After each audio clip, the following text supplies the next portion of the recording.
महोदय, वर्तमान राजनीति संकट में है। सिर्फ राजनीति ही नहीं, बल्कि एक सीमा तक वह पूरा ढांचा संकट में है जो अभी तक समाज में फैली विसंगतियों और असमानता को दूर करने की बात लगातार करता रहा है। विशेषकर भ्रष्टाचार का मुद्दा जिस तरह और जिस रूप में उभरा है, उसने राजनीति पर प्रश्न चिन्ह लगा दिया है। ऐसा नहीं है भ्रष्टाचार पहले नहीं था या वर्तमान अवस्था की तरह पहले नहीं होता रहा, लेकिन पूर्व में सिर्फ राजनीति की वह कमान थी जिसके माध्यम से भ्रष्टाचार के सवाल उठाए जाते रहे। मगर अब न सिर्फ राजनीति को भ्रष्ट बतलाया जा रहा है, बल्कि राजनीतिज्ञों द्वारा की जा रही पहल कितनी भ्रष्ट है, इस पर कोई दूसरा राजनीतिज्ञ नहीं बल्कि वह तंत्र आरोप लगा रहा है जो अभी तक राजनीति के अनुकूल या अनुरूप ही चलता रहा। वास्तव में प्रश्न यह नहीं है कि राजनीति कमजोर हो रही है या व्यवस्था को टिकाए रखने वाले तंत्र राजनीति से मजबूत हो रहे हैं। सवाल यह है कि आम आदमी अपने प्रतिनिधि के माध्यम से जिस भ्रष्टाचार का अंकुश लगाने की बात अंदरूनी तौर पर अभी तक स्वीकार करता रहा है, वही अंकुश वाले तत्व आज स्वयं भ्रष्टाचार में लिप्त हो चले हैं। यहाँ यह भी कहा जा सकता है कि राजनीति अगर भ्रष्ट हो रही है और उसके विरोध में या उस पर लगाए जा रहे आरोप की पहल वह तंत्र कर रहा है जो स्वयं कहीं ना कहीं उस भ्रष्टाचार की अवस्था से जुड़ा हुआ है, तो यहाँ यह समझना जरूरी है कि इसलिए आरोपों का सिलसिला और भ्रष्टाचार अपनी जगह कायम है। कारण सामान्य जन अभी तक इस पूरी अवस्था से दूर है।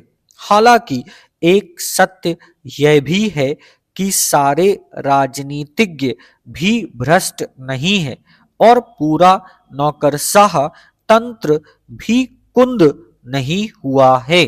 कुछ बचा हुआ है, शायद इसलिए चल भी रहा है, लेकिन इस जरा से चलने और गौण रूप से बचे होने की अवस्था क्या मायने रखती है।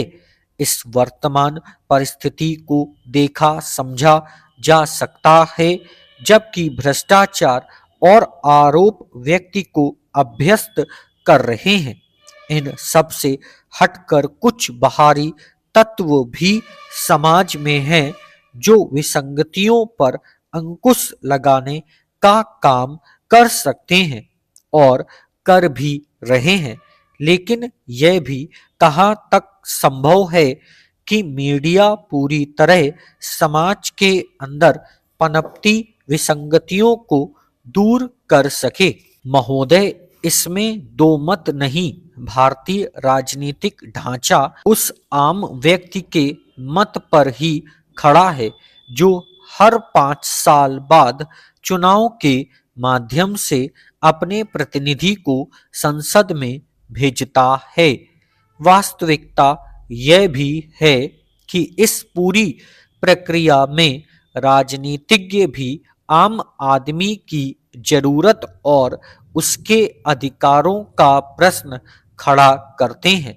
ठीक इसी तरह नौकरशाही और व्यावसायिक मीडिया या सामाजिक संगठन स्वयं को खड़ा करने की शुरुआत उस आम आदमी को लेकर करते हैं जो बाद में उनके लिए केवल वस्तु के अलावा और कुछ नहीं वास्तव में यहाँ यह समझना जरूरी है कि आखिर यह परिवर्तन क्यों हो जाता है।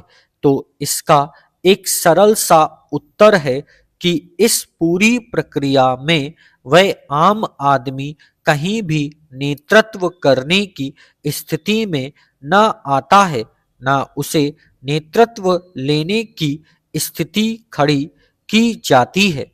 चूंकि यह बहुसंख्यक वर्ग है और इसी के आधार पर स्वयं को विकसित करना राजनीति की जरूरत है, इसलिए इस आम वर्ग को यह अनुभव कराया जाता है कि राजनीति का आधार सामान्य जन ही है।